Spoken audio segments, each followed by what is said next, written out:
Good day everyone, we are Group 1 and today we'll be discussing one of the most important topics in understanding human interaction, the models of communication. And this presentation will focus on 3K model, the Shannon model, the transactional model, and the SRAM model. This model help us better understand the message sent and received and how meaning is formed or sometimes misunderstood. I'm Angel Aldiparin, I'll be your speaker for this part of the presentation. I'm here together with my team. Derek Alasar, Jacob Rama, Fergini Sayap, Presha Aranzado, Archel Saban, Fetri Salva, Angelica Cantela, Marcus Enopia, and lastly, Maria Ellen Henayon. We're your reporters for today and we're excited to present this topic to all of you. What are communication models? Communication models are visual or theoretical tools that explain how people exchange messages. They show the step or elements involving one person sends a message to another. These models could be, found in certain situations. If you say why should we learn? What is the importance of learning these communication models? Right, the models of communication.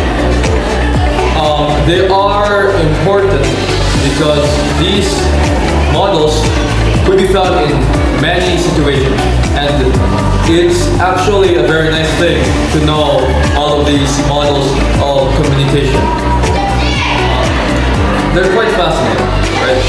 They can be found in a lot of certain situations. That's all. Now let's dive into the first and most classic model, the Shannon-Weaver model. The Shannon-Weaver model is developed in 1949 by Claude Shannon and Warren Weaver. It was originally made for telephone and radio communication, but later on applied to all human types of communication. This model, also known as linear model. So, what is linear model? Linear model, it means it moves in one direction only, without expecting the feedback. Now, Krisha Aranzado will tell you what are the elements of Shannon-Weaver. And now, I will explain the 5K elements of the Shannon-Weaver model. First is the information source, or also known as a sender.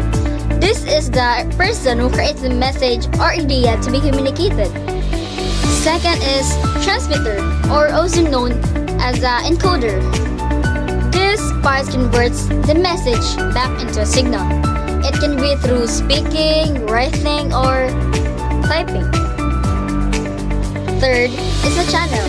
This is the medium or pathway the message travels through, like sound waves, telephone lines, or the internet. Fourth is the receiver or decoder. This is the person that interprets or translates the signals back into a clear message. Fifth is the destination. This is the intended recipient of the message for whom the message was meant. And that's all the 5K elements of the Shannon-Weaver model. Imagine watching the news on TV. The news anchor is the sender.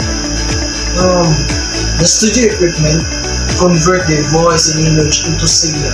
That's the encoder. The signal that travel to a cable or satellite, the channel. Your television decodes statics. But what if there's internet lag or static? That's the noise.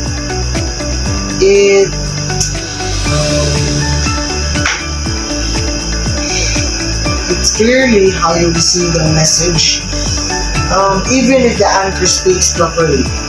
Okay? Even the speaks properly. The anchor doesn't know how you react or if you understood it. But remember, in this model, it's your choice. Next, we have the transactional model, a more active and realistic model of communication. Unlike Shannon-Weaver, this model views communication as a two-way, continuous process. In this model, both people are senders and receivers at the same time.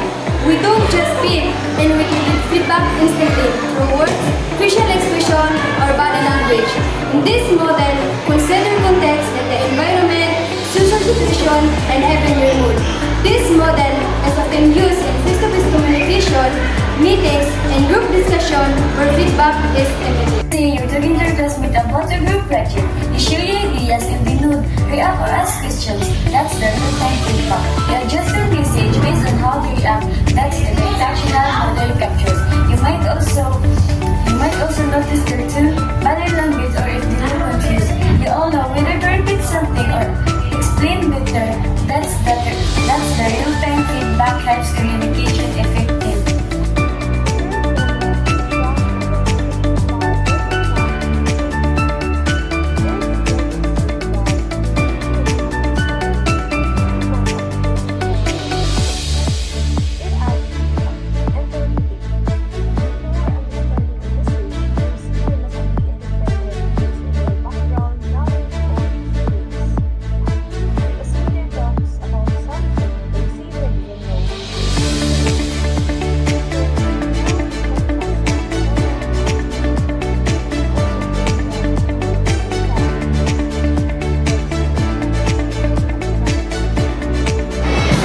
Student would be a teacher explaining a new topic.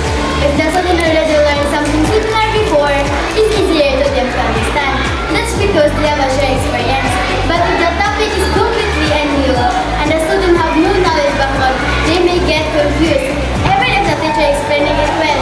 That's why charming presentations is important using example or language that matching the experience of the listener. The difference between the three models of communication that are here in this presentation is that the transactional model is a two-way thing, right? It's two ways. While the Shannon-Wavers model is linear, which is just linear. It has only one